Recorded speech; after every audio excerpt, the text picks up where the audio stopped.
Oke guys, alhamdulillah nih ketemu lagi dengan Papa Bebe, senior gue sekaligus guru gue.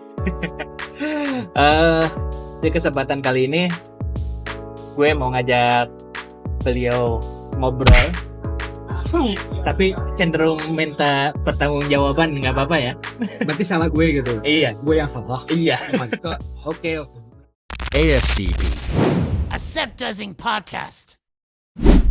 Di zaman milenial ini gitu ya. Apa sekarang itu zaman apa? Sekarang Gen Z. Gen Z. Gen Z ini cenderung sekarang lebih punya keresahan soal mental health. Ini nggak ada bridging ya, jelek banget bridgingnya. Soal mental health lah ya, mental health. Dimana mental health ini awalnya saya menampikan gitu ya, ignorant gitu ya ke mental health, apalah itu mental health gitu ya, gitu mah kurang ngaji aja gitu ya kan, kurang beriman. Oke. Tapi ternyata seiring berjalannya waktu dan literasi soal mental health itu semakin masif ya, alhamdulillah. Akhirnya justru saya sadar bahwa saya ini punya masalah mental terhadap pendidikan mental yang kita sebut biasanya pendidikan mental ya, fisik dan mental gitu. Oke. Ini nggak ada di skenario awal. Ini apa ini? Oke, lanjut. Oke. Jadi gini dulu. Keresahannya itu sih ya. Ya. Keresahannya. Kenapa saya ngomongin ini ke Papa Bebeb nih? Kebetulan kita ini dipertemukan ya, ditemukan. Gak lebih ya.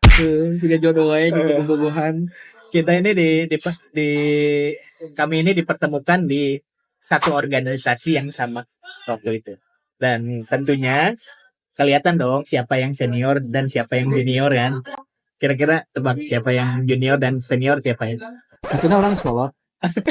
Ya emang sih orang sekolah tuh. Ya.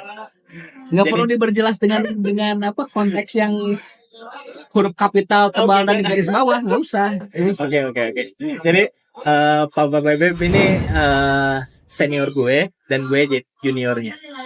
Dimana di organisasi itu kita dipertemukan dalam pendidikan fisik dan mental ya. Pada saat mulai dari awal perekrutan tingkat 1, tingkat 2, tingkat 3 sampai tingkat 4 lah gitu ya. Oke, ya. Whatever lah di organisasi lain ada level-levelnya seperti apa, tapi kalau di kami kayak gitulah gambarannya ya. Nah, mulai dari tingkat 1 kita udah sering melakukan kegiatan pendidikan fisik dan mental itu, atau biasa disebut ospek. Oke, boleh ospek. Ospek ya. Secara Namanya bingung ya, udah ospek aja. ya, secara general ospek lah ya di organisasi. Nah, di ospek ini balik lagi ke mental health. Ternyata setelah gue konsultasi dengan psikolog, Temu psikolog asli. Bayar. asli awalnya nyari yang gratis ya. Oh, ada yang gitu. Iya, diawali dari yang apa, tes psikologi kamu di website-nya gini. Oke, dan diarahkan ke psikolog. Bukan Berbayar dan gitunya. yang ini teh gini, stres, hitung stres level kamu gini, ada website ya. awalnya gitu. Facebook ya. Tapi akhirnya ini udah kali ketiga gue ke psikolog gitu ya. Oke. Nah, dari hasil gue konsultasi dengan psikolog, gue menyadari bahwa ternyata ada masalah mental gue yang nyangkut ketika gue mengikuti ospek tersebut. Cukup dalam kan? Berarti udah sampai core ya. Core banget, cukup dalam. Ya, Oke. ya cukup dalam. Dalamnya tuh seperti apa ya? Eh, gue sekarang udah sadar bahwa gue terganggu dengan pendidikan tersebut dan sampai tahap tuh gue pengen minta pertanggungjawaban Papa Bebek nih sebagai senior gue. Kalau gue udah kena gangguan mental ini gimana nih Papa Bebek? Gangguan mentalnya. Berarti pengen lepas, Jawaban. pengen bebas dari apa yang sekarang Belum kesana dulu nih, belum kesana nih. Ibarat kalau minta ganti rugi itu apa ganti rugi yang bisa Papa Bebek kasih ke gua ini sebagai junior? Oke. Gimana coba responnya gimana soal hal ini? Gini dari awal dulu ya. Ya, Yang namanya sebuah organisasi. Ketika kita baru masuk, Ya. ketika kita baru daftar, jadi junior yang bagian ampasnya lah. Senior senang, menyiksa kita tersiksa, kita bagian ampasnya, bagian tersiksa. Jiwa, raga, mental, dan seluruh hidup kita tuh kayaknya habis lah. Apapun yang kita lakukan salah. Nggak pernah ada benernya. apa pasal 1 2 Pasal 3? 1, 2, 3. Seingat ya yang lainnya pasal 1, 2, 3. Ingetin. Pasal 1, senior tidak pernah salah. Oke. Pasal 2, kalau senior salah, kembali ke pasal 1. Iya. Kayak gitu. Ada pasal 3, 4, 5-nya dah gitu. Pokoknya intinya adalah pasal 1 dan pasal 2 aja, itu yang paling intinya. Senior itu nggak pernah salah. Yang salah itu junior. Apapun yang dilakukan sama junior itu pasti sama. Nggak pernah ada betul. Yang terjadi dalam lingkup sebuah organisasi dulu itu, mungkin bahkan sampai sekarang, bahwa gini, apapun yang dilakukan sama junior itu salah. Dalam ospek ya. Dalam ospek, apapun yang dilakukan sama junior itu salah. Nggak pernah ada benarnya. Betul. Dan kalau salah, dihukum. Oke. Rasa ya, ingat. Kalau salah dihukum, ingat. Nggak mungkin Nggak mungkin lupa. sih. Nggak mungkin nggak inget. Kalau salah dihukum. Tapi kalau kita benar, kita ada kontribusi sesuatu, itu nggak ada reward. Betul. Iya. Kebayang? Akhirnya yang terjadi sama kita ketika kita jadi junior adalah, ya udahlah kita mah tempat sampah. Iya. Apapun senior punya kesalahan, punya beban hidup apa, ditumpahkannya ke kita junior. Dan tumpahkannya biasanya pada saat latihan atau pada saat ospek, pelantikan atau apapun itu ditumpahkan semua. Betul. Apapun yang mereka alami ditumpahkan sama kita. Kita jadi tong sampah. Saya ngalamin sama Asep juga, saya ngalamin dari kelas 1 juga. Itu saya juga ngalamin. Ada karena turun menurun ya. Iya. Turun menurun. Sistematis. Dan nggak tahu mulainya dari mana ini kata. Mulainya dari ketika boleh didirikan kemungkinan besar.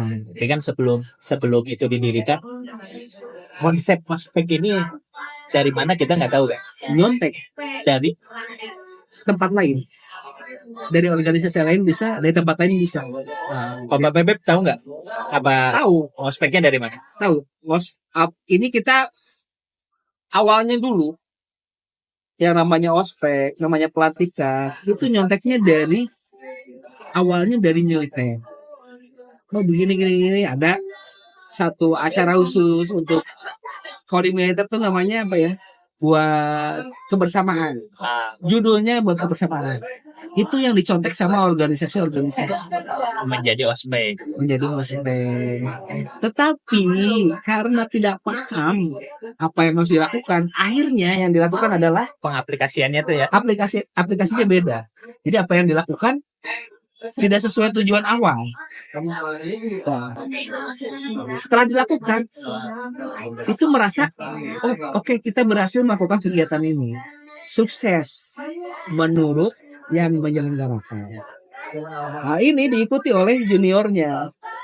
Oh dulu senior saya kayak gitu, sekarang saya kayak gitu juga.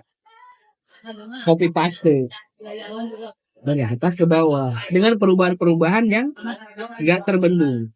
Copy paste dan ada tambahan balas dendam. Iya. Karena dulu saya pernah digituin ya saya gituin lagi. Betul. Seperti itu. Nah ini dampak positifnya kalau saya bilang nggak ada.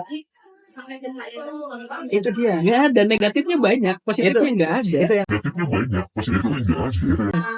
Itu yang gue mau minta pertanggungjawabannya nih dari sang senior nih, Oke, Bapak gini ya. PBB ya. Tanggung jawab kami sebagai senior sekarang adalah saya akan, khususnya saya ya, yang lain nggak tahu, tapi kalau saya akan coba apa yang pernah kita alami dulu, ya kan? Tinggal cara kita menyikapinya sekarang bagaimana. Karena problemnya semua adalah apapun yang terjadi di masa lalu nggak bisa kita rubah, Kita nggak bisa mundur lagi ya. nggak bisa mundur, nggak bisa kita rubah, nggak bisa kita apa-apain. Mau balik lagi nggak bisa, mau merubah, mau memperbaiki nggak ada karena udah lewat. Yang bisa kita lakukan adalah menyikapi apa yang terjadi sama kita. Apa yang jadi beban pikiran, beban hati, beban jiwa karena kegiatan zaman dulu itu, yang harus kita lakukan menghilangkannya adalah menyikapinya. Gimana cara menyikapinya? Kalau teman-teman saya yang di organisasi lain, teman-teman kita yang di organisasi lain yang lebih soleh, lebih apa ya? Lebih beriman lah ya. Lebih beriman. Ya. Bukan lebih beriman, lebih soleh dari kita lah organisasinya. Mereka pasti akan, ya udah kita ikhlasin aja. Nah, ini nih. Karena pasti ada yang namanya apa? Hikmah. Letaknya gini. Oke. Dikasih deh. Kenapa saya nih mau ngomong ini ke Bapak Bebek nih ya, sebagai senior, dari junior ke senior. Dari hasil konsultasi dengan psikolog itu, Ya. ternyata kesimpulannya gini aja ya, si pendidikan fisik dan mental itu ternyata tidak dilakukan dengan cara yang benar. Ya. Terutama dengan ada konsep ketika kita biasa sebut evaluasi akhir ya. Ada konsep kubu hitam, kubu putih, kubu abu-abu. Ya, seniornya jadi ada senior baik, senior galak, dan senior yang nggak jelas. Ya. Mana baik, mana galak. Nah, secara spesifik ternyata gua tuh ini Kang, secara spesifik gua tuh terganggu dengan kubu abu-abu ini Yang nggak jelas tapi memprovokasi. Nah, ketika kubu hitam di depan ngomong, dia menjadi bertolak belakang dengan kubu hitam tersebut. Ya. Si kubu abu-abu ini jadi putih. Ya. Kubu putih tetap putih ya. Tapi si kubu abu-abu ini yang gua nih terganggu nih sampai sekarang. Ketika kubu putih ke depan, kubu abu-abu ini dia jadi hitam. Menapik lah ya. Ini perwujudan setan sesungguhnya itu ini. Perwujudan setan ada di kubu abu-abu. Kubu abu-abu. Ini sebelum kita lanjutkan dulu, saya akan jelaskan dulu ada kubu hitam, kubu putih, dan kubu abu-abu. Ini ya, kubu putih itu adalah senior-senior yang baik, mendukung dengan apa yang kita mau. Pokoknya skenario kubu putih itu adalah mereka jadi akan dan teteh yang baik, yang akan menolong kalian apapun yang terjadi. Ya. Skenario seperti itu. Betul. Kubu hitam adalah sebaliknya, kubu senior yang galak-galak, yang dimanapun dan apapun yang kita lakukan salah. Itu kubu hitam. Betul. Lalu ada kubu abu-abu. Kubu abu-abu gini ya. Mereka tuh kubu setan itu benar-benar setan. Karena gini, ketika yang di depan kubu putih mendukung biar kita, jadi kita bersemangat gimana-gimana. Si kubu abu-abu ini apa ya? Membisikkan di belakang kita tuh kata-kata atau perintah-perintah yang menyesatkan. Ya. Agar kita melawan. Ya. Agar kita berontak. Nah, kayak gitu. Itu kubu abu-abu. Lalu ketika yang di depan kubu hitam, yang senior yang galak, yang yang galak, yang wah gila, ngeliat mukanya aja nggak pengen gitu kan. Itu si kubu abu-abu ini belaga jadi malaikat. Itu Masa teman kamu digitu-gituin kamu tega, nggak dibantu, bantu ke depan. Akhirnya terpengaruh lah kita. Karena kita udah nggak bisa mikir, udah capek, terpengaruh. Apapun yang disuruh maju ke depan. Di depan dimarahin lagi, mundur Akhirnya lagi. Pingpong terus. ke depan lagi kan. Nah, Di depan digambarin ya kan. nah iya. Sampai depan digamparin. Mundur ke belakang, disuruh maju lagi. Betul. Nah itu kubu-kubu setan ini yang dibahayakan nih. Nah, Memang, seperti itu ya konsepnya ya. ya ini ada di banyak organisasi. Ini adalah satu konsep tipikal, satu konsep yang hampir semua organisasi itu dulu menjalankan hal-hal seperti ini. Jalankan ospek ini ya. Iya, modelnya sama, mirip-mirip. Dulu tuh seperti itu. Ada yang lebih ringan, ada yang lebih parah juga ada lagi. Nah, ini banyak yang membekas di apa ya? Di para ospeker, Ya. peserta ospek, Ya, para pendidik, para peserta didik. peserta didik ini, kebanyakan adalah yang menjadi momok itu adalah kubu hitam dan kubu abu-abu. Karena kubu hitam udah galaknya naudzubillah, main gampang, main pentak segala macam udah. Abu-abu ini si gobloknya ini ngebujukinya tuh dengan bahasa yang pelan, hampir bisik-bisik, tapi terdengar, ya seakan benar hanya terdengar oleh 1-2 orang di belakang. Iya. Yang akhirnya 1-2 orang ini terhasut untuk melakukan sesuatu karena merasa benar. Yang membuat si evaluasi itu kadang jadi chaos ya kan. Iya, jadi chaos, jadi gimana? Itu emang tujuannya evaluasi itu memang dibikin chaos. Karena tujuan itu apa sih sebetulnya tujuan evaluasi ini? Gini, adanya kubu hitam, kubu putih, dan kubu abu-abu ini tujuannya yang dulu dijelaskan kepada saya oleh senior saya zaman dulu itu adalah agar kita peserta ospek ini kita bisa berpikir dalam kondisi tertekan, dalam kondisi seberat-beratnya kita masih tetap bisa berpikir. Dan inginnya adalah kita bisa mengambil keputusan dengan cepat pada saat kondisi itu.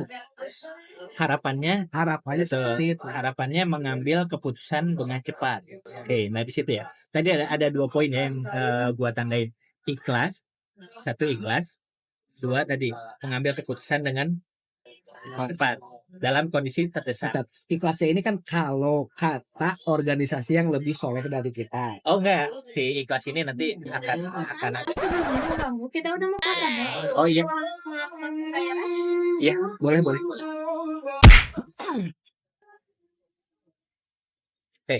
lanjut lagi. Tadi baru sampai ini. Ini tuh dua poin yang saya tandain. Ikhlas dan apa tadi? Mengambil keputusan. Oh iya betul. Pagi tuh moderator kita. Makasih ya moderator ya. Makasih moderator. Jadi ikhlas dan Bisa mengambil keputusan dengan cepat. Ya mengambil keputusan dengan cepat di kondisi terdesak. Harapannya itu kan awalnya ya. Nah, jadi gini, gua tuh secara spesifiknya terganggu terhadap pola pikir gua yang ketika dihadapi dengan masalah justru malahan gua tuh nggak bisa memitigasi masalahnya dengan cepat dan tepat. Tidak bisa cepatnya kenapa? Itu tadi karena gangguan mental yang disebabkan kubu abu-abu yang selalu membisikkan bisikan yang berbeda, selalu dua sisi lah, selalu dua sisi gitu ya. Ketika ada masalah selalu dibisikkan kondisi buruknya, selalu dipikirkan dibisikkan kondisi baiknya. Jadi confuse terus. Itu efeknya ya, efek mental yang secara nyata ya gua alamin, Papa Bebek. Jadi itu jadi tujuan yang tadi yang utama itu gua rasa sih nggak tersampaikan dengan baik, sehingga gua punya masalah itu di mental gua. Tentu itu tidak terjadi hanya karena ospek itu. Ada akumulasi juga, tapi di ospek itu gua sadar banget, gua bisa jamin banget bahwa Titiknya di situ. titik penguncinya tuh di situ ternyata. Sekarang Gitu. gini. Nah, satu lagi yang ikhlas. Oke, kelas. Yang ikhlas. Jadi di sosial, di kehidupan sosial, ketika gua mengeluhkan masalah tersebut, gua tuh nggak bisa nih memitigasi masalah dengan cepat dan tepat. Jawabannya apa? Lu mah kurang ikhlas aja. Sosial tuh selalu kayak gitu, guys. Oke. Jadi Walaupun kalau kata saya nggak ada hubungannya ya. nggak ada hubungannya, harusnya maksudnya ikhlas aja, jalani aja, pilih aja sesuai gitu loh. Maksudnya ikhlasnya tuh gitu. Pilih aja sesuai hati kamu. Justru hati dan mentalnya ini terganggu di situ gitu justru. Gimana gua mau ikhlas?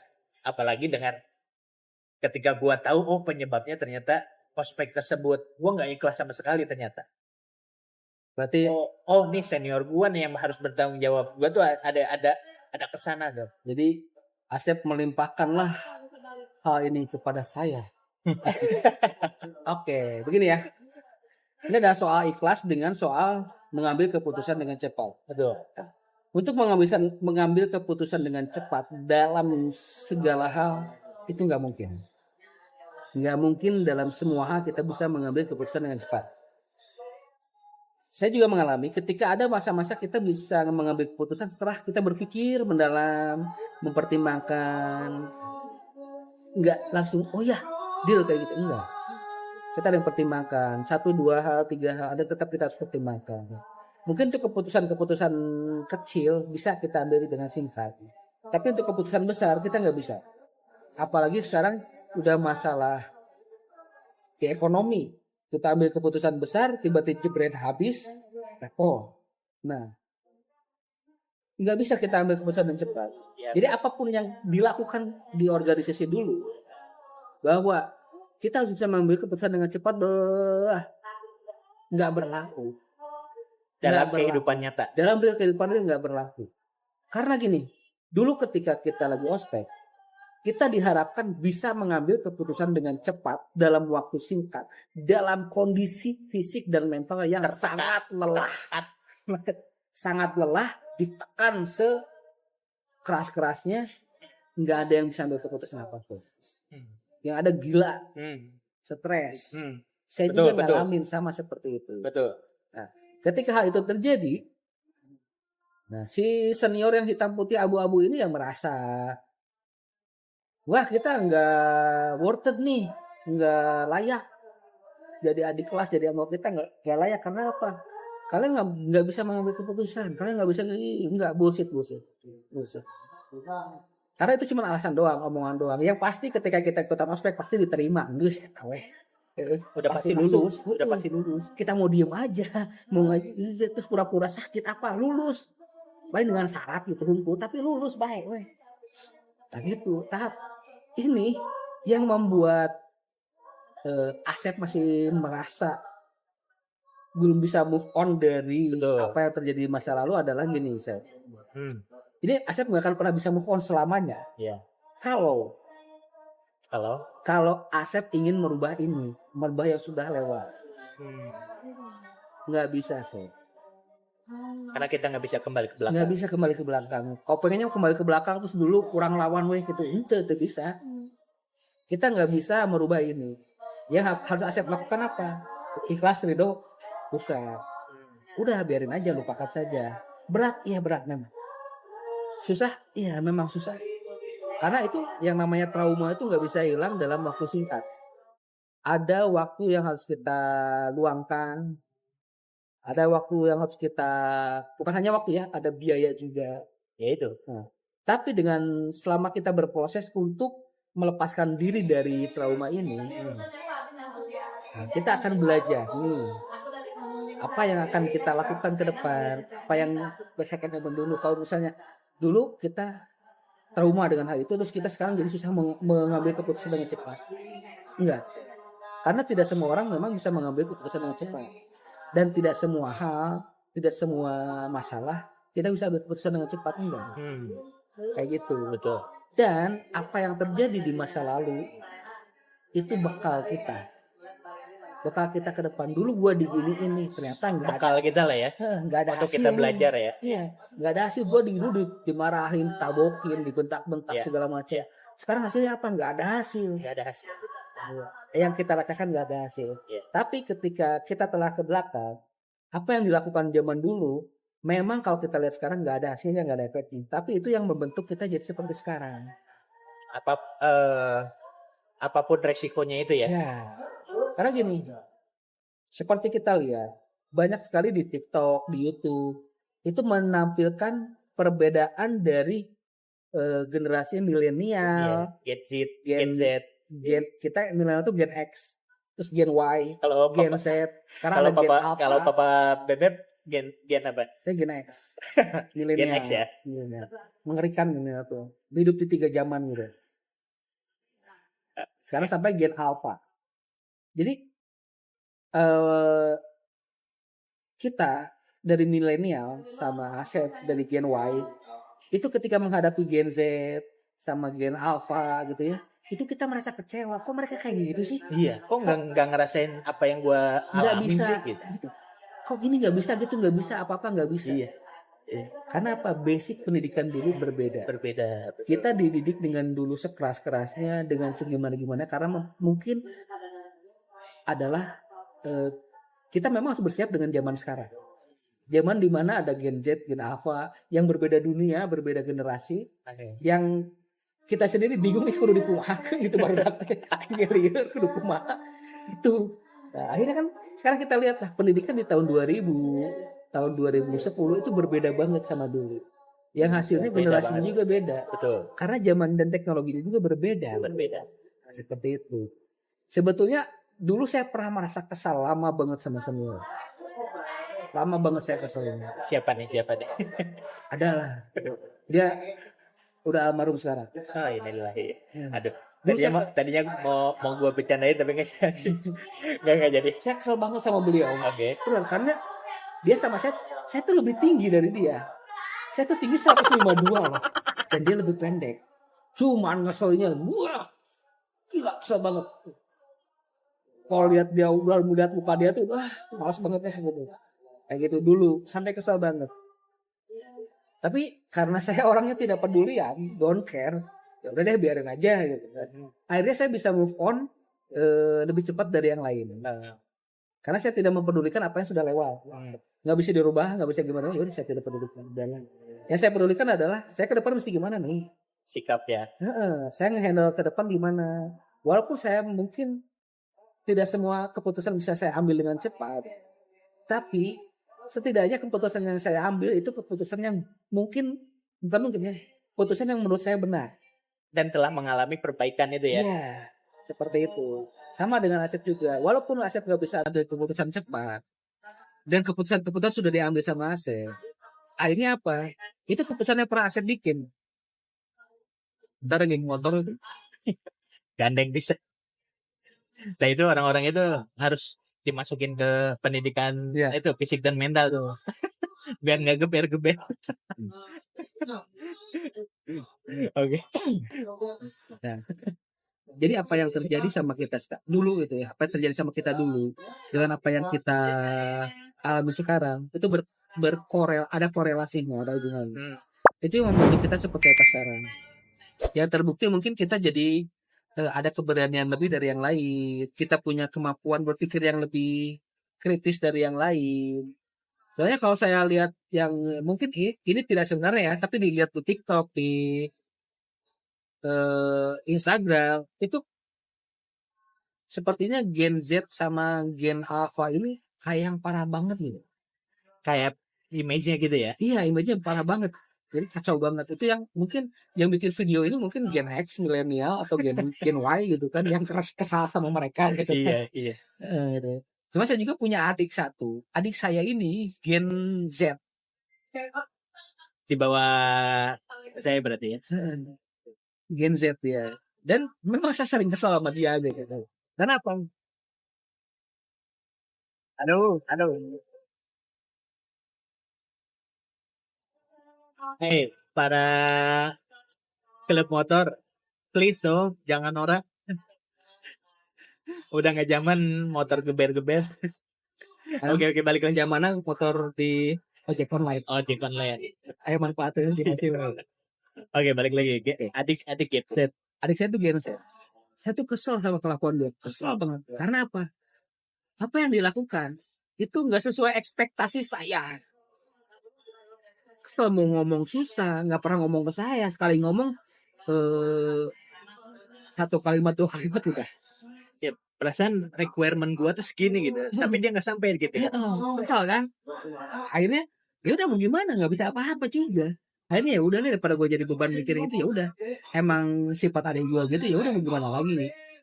Gak usah jadi beban. Kalau jadi beban, waduh gila, stres gue mikirin. Sedangkan kita harus tetap melanjutkan hidup kita kan. Seperti itu. Nah akhirnya apa yang saya lakukan selama ini adalah saya don't care sama apa yang terjadi di masa lalu. Karena kalau penyesalan sih sebetulnya saya tuh orangnya adalah ketika kita ambil satu keputusan, kita ambil satu langkah, itu apa yang saya di ujungnya saya nggak pernah menyesal. Mau itu langkahnya benar atau enggak, tapi itu adalah pengalaman hidup. Ya. Memang kita harus melalui pengalaman hidup yang pahitnya, manisnya segala macam harus lewat. Akhirnya yang harus saya lakukan di sini adalah ya udah itu pengalaman hidup kita. Berdamainya di situ ya. Iya, kita dapat bisa seperti sekarang karena ada langkah-langkah yang pernah kita lewatin. Mau pahit, mau berat, mau apa, itu kita pernah kita lewati. Yang membuka pandangan kita, membuka pola pikir kita, yang mungkin kebanyakan orang akan, loh si Asep ini kok mikirnya rada beda gitu kan. Karena ada satu apa ya, ada satu momen di mana ada satu titik Asep pernah mengalami bahwa satu tekanan besar harus mengambil keputusan cepat gitu. Dan tekanan itu masing-masing orang responnya beda-beda ya. Beda. Sangat beda ya. Karena saya dulu waktu ospek saya ditabukin cuek aja, peduli amat gitu. Yang penting saya beres pelantikannya beres, ya udah gitu. Iya. Ya, jadi gini, oke. Secara pertanggungjawaban yang saya tuntut, alhamdulillah ya guys. Alhamdulillah terjawab nih sama Bapak Bebek selaku perwakilan senior ya. Ya, perwakilan pelaku dan korban juga. Ya, pelaku dan korban. Gua juga gitu. Gua korban dan pelaku juga sama. Sama aja kita aja. Iya. Mana yang tanggung jawab Pak Uran? Ya, ini kita perwakilan aja ya untuk ini. Jadi karena saya lebih senior, dia tanggung jawab iya, orang. Betul. Iya. Jadi gua udah dapat jawabannya. Hanya memang prosesnya itu yang cukup panjang untuk gua bisa berdamai gitu. Kalau Papa Bebek kan mungkin bisa sudah bisa berdamai dengan Karena gampang kita banget buat don't care-nya saya. iya, Jadi gampang. nggak jadi don't care, masalah yang di belakang udah Lewat ya udah gitu. Nah, jadi yang gua tuju itu bikin video ini tuh buat mengingatkan buat kalian organisasi-organisasi yang masih menerapkan ospek dengan alih-alih pendidikan fisik dan mental. Gue masih nggak tahu nih sampai sekarang relevansinya itu sampai mana ya. Masih bisa berlaku atau enggak. Tapi tolonglah berhati-hati. Inilah saya kasih pertanyaan deh buat yang masih melaksanakan kegiatan ospek-ospek ini. Saya kasih pertanyaan yang mungkin akan kalian pertimbangkan jawabannya untuk melanjutkan hal seperti itu ke masyarakat. Hal ini ya, hal ospek yang tadi menyiksa lewat fisik dan mental itu. Bukan karena pendidikan, malah menyiksa. Gak ada pendidikannya, malah menyiksa. Ya? Jadi yang kena tuh sekarang tuh bukan fisik, tapi mental kena banget. Karena gen Z sama gen Alpha itu bukan generasi yang seperti zaman kita dulu, berbeda zaman, teknologinya beda, semuanya beda. Nah, masih dipakai cara-cara, kalau masih dipakai cara-cara seperti dulu, gini pertanyaan saya, kalian dulu waktu kelas 1-nya tersiksa enggak? Tingkat 1 ya. Tingkat 1 tersiksa enggak? Siksa enggak. Pertama itu. Yang kedua, tersiksa banget kan. Ketika kalian melaksanakan ospek ini, dengan satu jadi kubu putih, satu jadi kubu hitam, dan satu lagi kubu abu-abu, capek enggak? Nah, kalau dipikir-pikir mah capek nanaona tuh. Betul. Nah, masalahnya Gen Z sama Gen Alpha itu nggak peduli. Nggak peduli. Mereka mending cicing wah nggak jago. Misalkan ada pertanyaan, kalian tuh peduli nggak sama teman kalian? Enggak, mungkin mereka akan lantang tuh akan menjawab gitu. Enggak, itu masalah dia gitu kan. Kalau dulu gua gini, ketika ada pertanyaan itu, siap teh, kami peduli. Bullshit. Sekarang mah bullshit nggak ada lah. Bullshit. Nggak ada. Jadi pertanyaan balik lagi sama kalian. Waktu kalian kelas 1, kelas 2, ketika masih jadi apa ya, jadi junior, itu seperti apa rasanya? Dan ketika kalian jadi senior, kenapa kalian melakukan hal yang sama kepada junior yang waktu kalian dulu tidak suka? Itu aja. Kalau ini terus berlanjut, nggak akan ada perubahan. Yang ada adalah kemunduran. Betul. Ya akhirnya apa? Anggota organisasi berkurang drastis karena apa? Males ngikutin juga apa? Betul. Saya ikutan cuma dimarahin, disalah-salahin terus. Gak Kalaupun jelas. ada yang rajin, yang apa, yang bagus, nggak ada reward. Apa dong? Sedangkan Gen Z sama Gen apa tuh senang sama reward. Oh, reward embung. Gitu ya itu penelitiannya gitu ya. Tuh ada orang gitu soalnya. Mana buru. Nah, ya jadi dari ospek tersebut efek atau korban mental health-nya itu nyata guys, Nyata, real. nyata. Dan masih banyak yang mungkin masih merasakan sampai sekarang. Betul. Seperti Asep sebelah saya. Iya. Mereka yang lain mungkin belum tentu seberuntung saya ya bisa menemukan jawabannya, bisa berkesempatan untuk Mereka belum tentu juga konsultasi. tahu bahwa mereka punya Gangguan itu. mental problem itu belum tentu tahu loh. Ada yang jalan-jalan aja gitu, walaupun dengan ada kegalauan, kegundahan di kepalanya, di hatinya, ini kunaon gitu, tanya kunaon. Iya. Soalnya sekarang ketika gue menemukan mitigasi masalah gitu ya, harus ini mana nih di pikiran gue tuh yang didulukan itu, yang dulu keluar itu, yang bikin gue tuh udah gue mati aja deh gitu, berat bener. Karena apa nih yang gue harus pilih gitu, hal baik atau hal buruk, ya kan, pertimbangan ke depan atau pertimbangan jangka pendek. Jadi selalu ada dua kutub di pikiran gue tuh, selalu ada dua kutub kan gitu. Jadi itu letak gangguannya. Mudah-mudahan sih gue bisa ngatasin itu ya.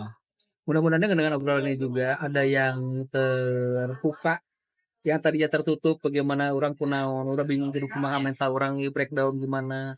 Jangan diam aja guys. Ketika dengar ini setidaknya ada secerca secerca harapan untuk bisa menghilangkan mental breakdown-nya. Mental breakdown paling susah banget. Nah, gini tuh, tapi ada dua pertanyaan terakhir nih.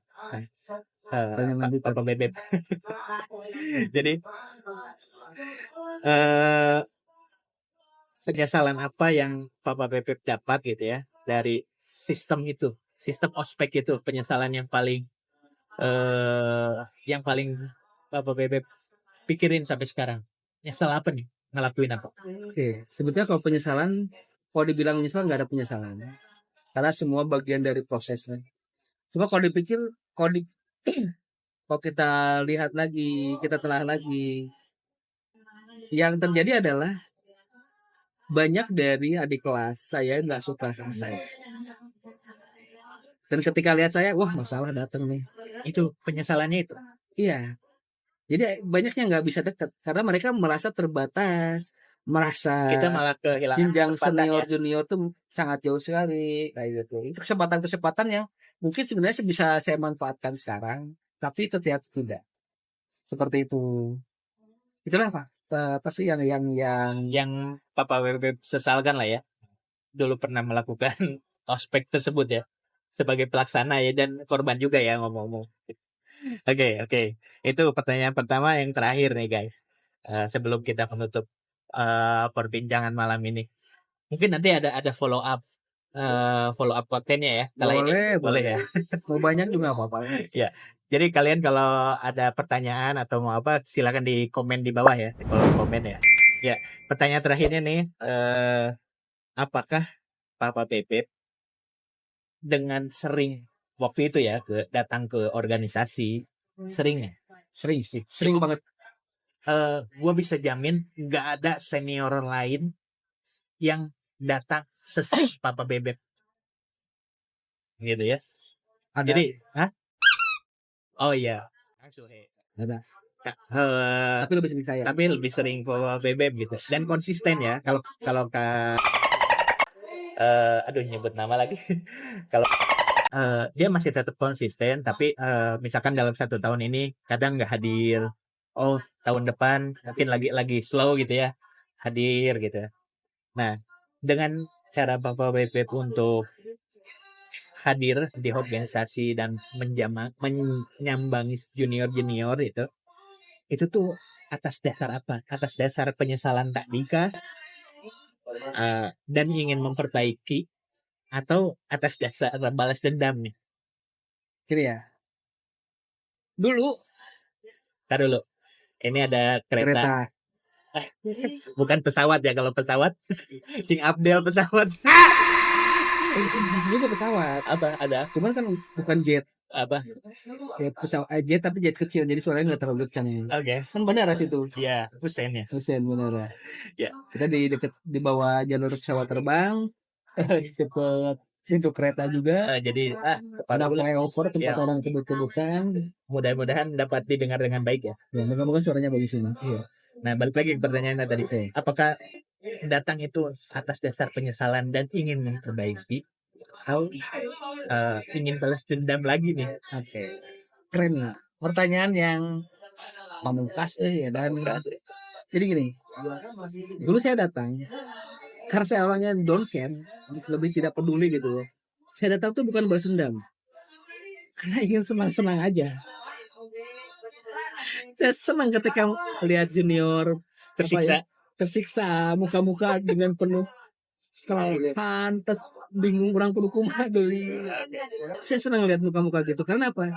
Dulu tuh saya mikirnya gini, oh ini muka-muka yang sedang berproses, sedang maju untuk proses untuk jadi lebih baik. Dulu pikirnya gitu. Nah, ini jawaban benernya ini nih guys. Jawaban Saya pikirnya gitu. Tapi gini, dulu maunya senang-senang, mau lihat happy-nya gimana. Tapi sekarang itu bukan mau senang-senang, lebih untuk memotivasi. Memotivasi siapa? Memotivasi semua adik-adik yang hadir, baik yang masih jadi peserta, jadi panitia ataupun sudah jadi alumni. Gimana motivasinya? Alumni muda ya? Ya. Gini motivasinya. Saya datang.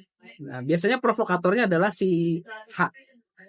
Oke. Si H ini dia suka bawa barang-barang yang nyeleneh. Dan dia minta dukungan saya untuk mendukung dengan kenyelenehannya dia. Dan selalu saya dukung lagi. Dengan gimmicknya ya? Gimmick dia itu macam-macam luar biasa. Kemarin gitu ya. Pelantikan terakhir di Sukawana tuh. Dia bawa tenda. Tendanya keren bagus.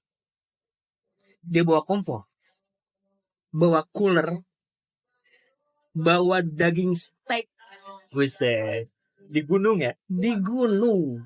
Orang lain di sana makan malam apa? Mie rebus, gorengan, apa gitu. Kita makan malam steak. Gimmicknya cukup mewah ya gimmicknya. Saya tuh suka aneh, bawa steak ke gunung gitu. Tapi memang dia tuh suka aneh-aneh, Kang bawa daunnya tuh. Dulu tuh apa yang dibawa ya? Bawa sate, ayam bakaka, bawa pisang satu sisir gitu ya. Wah macam-macam yang nggak pernah dibawa sama yang lain kita bawa. Karena apa? Kita ingin memotivasi yang lain. Kita kesini bukan buat mau nyiksa adik-adik kita loh yang junior, bukan menyiksa peserta. Kita motivasi ke mereka bahwa camping itu harusnya kita bisa lebih menyenangkan, lebih happy. Jangan mukanya muram suram terus. Apalagi yang terakhir karena gini, pas saya bilang Kang mau stay di mana, di tenda kita atau di mana? Saya bilang karena biasanya tenda DU itu dapur umum, itu gede, luas, enakan gitu biasa bareng-bareng. Nah, saya bilang yaudah saya di DU, ketawa dia, yakin kan nggak mau di tenda kita? Kayak, emang kenapa? Karena saya belum tahu si DU tuh kayak gimana. Ternyata pas nyampe si DU tuh tenda di dapur umum itu ukurannya ada 1,5 meter lebarnya, panjangnya cuma 2,5 meter. Lebih sempit. Sempit banget. Lah terus ngeliatnya, wah ini gimana? Nah, terus Pas lihat tendanya si H ini mewah dong. Sultan, Aduh. Sultan guys. Gua tahu nih orangnya. Bener. Aduh asli dia tuh apa ya? Gimiknya niat banget lah ya. Niat banget buat gini. Oke, Asli. Jadi mau Nah. dibawa masakan mentah apa jadi? Bawa ayam seekor masak sana apalah. Jadi Nah, tujuannya ke gunung tuh memotivasi. Ya, membuat adik-adik kita, oh iya ternyata yang kita lakukan selama ini tuh membuat lelah kita sendiri. Kita kan Menyadarkan itu ya. iya. Dan membawa ke arah gini. Pelantikan itu nggak harus menyeramkan. Pelantikan itu nggak harus menegangkan. Nggak harus bersusah payah, nggak harus. Iya. Ya. Sedangkan saya dari dulu tuh mencoba seperti itu. Karena di sini zaman berubah, teknologi berubah, semua berubah. Apalagi sekarang ada apa ya? Tampar-tampar dikit, solek dikit, Udah langsung dilaporin. lapor polisi, apa kekerasan Wah, segala macam, udah repot Udah banget. nggak bisa. Nah, makanya yang harus kita lakukan ada perubahan. Karena sekarang gen alpha ini, yang sekarang ada alpha ya sekolah. Gen alpha ini nggak bisa digituin. Nggak bisa. Caranya beda. Kalau kita masih tetap pakai cara-cara milenial zaman orang dulu, nggak masuk. Yang akhirnya apa? Mereka nggak mau, mereka menolak anggota organisasi berkurang sangat banyak. Itulah yang menyebabkan organisasi sekarang, organisasi di sekolah itu anggotanya sedikit-sedikit karena nggak ada peminat. Mereka masih mau apa? Mau dimarahin? Ngapain kan? Nggak ada untungnya juga. Iya. Apa untungnya saya masuk organisasi ini? Apalagi misalkan bapaknya yang masih suka jayus gitu ya, so eksis, Ya, suka nyeritain ke anaknya dulu, papa kayak gini bang. Jadi ngapain ya? bapak dulu zaman naon hidupna gitu. Zaman purba. Oke. Akhirnya ya Jadi, kita harus ubah. Tujuannya itu ya untuk Karena gini, perubahan itu nggak bisa kita paksa, nggak bisa kita apa ya, nggak bisa kita sendiri yang mau. nggak bisa instan ya. Ya nggak bisa instan, nggak bisa kita paksa. Tapi dari para adik-adik kita ini nggak bisa berubah, susah untuk berubah. Susah. Kenapa? Apa yang sudah terjadi dalam sebuah organisasi itu udah sistematis, Ya, nggak bisa berubah. Dan ada tekanan-tekanan, nggak boleh merubah ini, nggak boleh merubah itu. harus terputus dulu ya. Harus diputus dulu si Mata budayanya. Mata rantai si budaya ini harus diputus dulu agar tidak berlanjut. Dan pasti akan aneh guys. Pasti akan aneh. Tapi itu yang harus dilakuin. Harus dilakuin itu. Pasti akan aneh gitu. Kalau solusinya menurut saya gini, sebetulnya kemarin waktu COVID harusnya ini bisa terlaksana. Betul. Itu kita cut 1 atau 2 generasi, baru kita lanjutkan yang baru. Dan buat senior-senior atau alumni yang diizinkan untuk datang itu yang ingin membawa perubahan, bukan yang ingin mengenang masa lalu. Iya. Oh cuman mengenang mah enggak we, mantan we lah dikenang. Itu udah, ini mah nggak usah. Iya. Gitu. Perubahan nggak bisa kalau kita nggak putus mata rantai. Karena nih keras banget tradisinya, budayanya nggak bisa kita rubah. Memang harus diputus untuk merubahnya. Ya. Nah, boleh nih Gen Z atau generasi Alpha ini komen juga ke bawah. Sekarang di sekolah kalian itu masih menerapkan sistem ospek yang seperti itu enggak? Di organisasi khususnya ya. Khususnya organisasi ya. Gitu. Jadi mudah-mudahan sih nggak ada ya. Enggak lah. Harusnya mah. Udah nggak ada yang ikutan. Oke, berarti nih kita closing aja nih. Ya deh. Karena kurang kondusif juga. Suasananya kurang. Gua sih harapannya nanti bisa kita ulas lagi, kita matengin lagi gitu Kak. Boleh. Bareng Papa Bebek atau mungkin kita undang ada senior lain juga. Tapi jangan senior yang kaku. Jangan Yang bisa fleksibel. yang asik aja ya. Yang gak asik mah ngapain ya? Ini siapa menonton orang gak asik, yang kaku-kaku males. Gue pengen ngundang ini sih Pak Bebek senior ini yang udah jadi selebgram. Tahu nggak? Kang Rizal atau M Rizal. Ini Rijal. Iya, Rizal Agustin. Emang Instagram halus ya? Instagram halus. Nah, mungkin selain kita ngebahas soal organisasi ospek yang payah itu gitu ya, kita bisa ada motivasi dari beliau nanti ya. Nah, kenapa juga gua nembak Kang Rizal itu? Karena beliau lah yang bikin gua nangis. Karena hampir tidak lulus ujian. Oh, dia angelnya gitu. Iya. Kupu putih. Oh, bukan. Karena justru tadinya dia menolak gua untuk masuk. Gua maksa, akhirnya mereka diskusi, oke lah boleh. Ini siap boleh masuk gitu. Lewat skenario itu. Iya. Padahal tetap di ospek juga, masuk tuh di ospek dulu sama skenario ya. Gua nangis. Oke.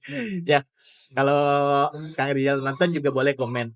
Nah, closingnya deh dari Papa Bebek apa? Gini ya, buat teman-teman yang nonton video ini, yang pertama, cerita-cerita ini akan ada lagi banyak. Cerita seperti ini, mungkin ada solusi yang bisa didapat. Jadi pertama subscribe dulu biar nggak kelewat. Nggak kelewat ada informasi yang dibutuhkan seperti ini. Ya. Nah, yang kedua, kalau ada pertanyaan, ada bantahan, ada apapun, tuliskan di kolom komentar. Nah, kalau nggak suka, tekan tombol like-nya 2 kali. Iya. bisa. Ya. Tekan tombol dislike 2 kali. 2 kali. Kalau nggak suka. Kalau suka, tombol like-nya sekali aja. Nah, jadi informasi apa yang kita sampaikan yang mungkin ada yang bilang itu informasi jadul. Enggak, karena kita coba itu pendapat lu aja, Seb, gitu. Itu mah sudut pandang lu aja. Enggak lah juga. Banyak yang kena mental breakdown gara-gara ospek di organisasi itu banyak banget. Bahkan sampai ada yang ya jadi ODGJ banyak kan. Ada yang stres, ada banyak. Ada yang sampai nggak sanggup untuk menjalani hidupnya dengan baik. Jadi hidupnya tuh sekarang tuh lempeng gitu, nggak ada perubahan signifikan. Akhirnya ada seperti itu. Hal-hal seperti ini yang terjadi di masa lalu, kita coba di sekarang tuh kita arahkan untuk perbaikan. Seperti itu ya. Yeah. Jadi ya buat teman-teman ada pertanyaan ke Asep aja, jangan ke saya. Karena video saya udah 90 hari lebih nggak di-upload video apa-apa dan demonetisasi. Oke lah, guys. Itu aja. Terima kasih.